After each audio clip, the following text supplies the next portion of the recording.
I think it's important to recognize that we're becoming victims of the unvaccinated at the current pace.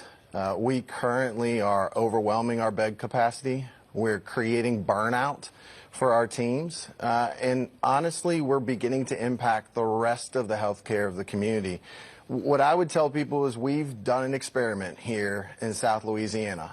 In July, a month ago, in June, we prepared to enter the Delta season of the variant, with approximately 35% vaccinated and 65% not.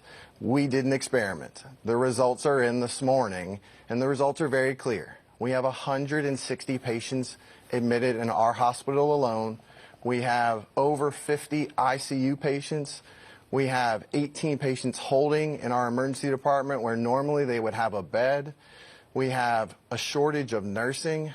Overall, the answer is clear. You cannot avoid Delta. It is not possible. So you have a decision, and the decision is get vaccinated or not.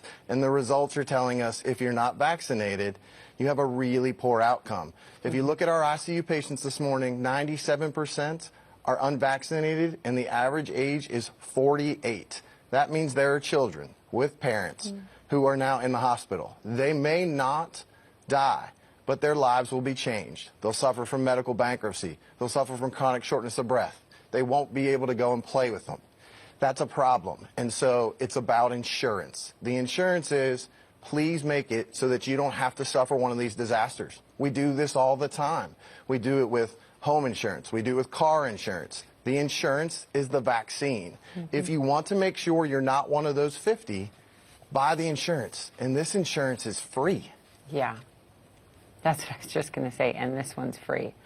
Doctor, you made such a good point in a Politico piece I read this week that you think some are making a big mistake, a deadly mistake, by speaking down to people who have chosen not to get vaccinated or assuming that they are uneducated.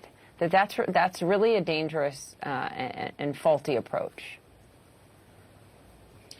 Yeah, I think it's one of the major challenges with this entire pandemic.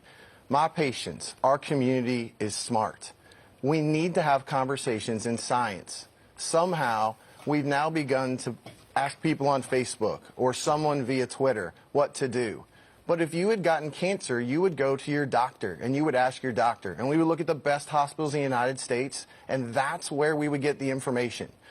Unfortunately, the misinformation is creating really, really intelligent people to make bad decisions. So my plea is, they're really smart, have a very high educated kind of conversation that's one-on-one. Show them the science. The science I just gave you is ours in Baton Rouge this morning. If you're unvaccinated, you might need to come to the hospital. If you're not, most people are at home. Are there breakthroughs? Sure. 80% of them that we're seeing are above the age of 80. That's with the natural history of vaccination. So have a good conversation. Don't start it without being willing to listen. And then once you get the information, make a great decision. Our data is clear. We need to help people understand it. We had your colleague, Dr. Jagano, on this week, and she told me, quote, "We are at the edge of a crisis where if we push any further, we will not be able to deliver the care that we would want for our loved ones." Are you still on the edge of that crisis, or have you crossed over? We're admitting one COVID patient alone per hour. So one per hour.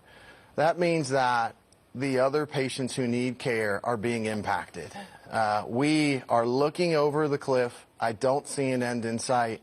And I think it's fair to say that now the patients who are coming in unvaccinated with COVID are absolutely impacting the overall care that we can deliver. We're going to be elite. We're going to try to overcome it. But it's true, and Dr. Jagno was 100% correct. Wow. Wow. What do you need from the federal government, from your state leaders? What can they do? We need an open conversation that returns to great science. We need them to let us have a conversation with our patients and with our families, and we need to let them say, we're going to bring support for you in terms of more nurses, more respiratory therapists, because these patients are coming We're not going to be able to avoid it, and we want to provide outstanding care, so we need more help. So we need some resources. So nurses, respiratory therapists, if want to come to Louisiana and come help us take care of our patients, please do.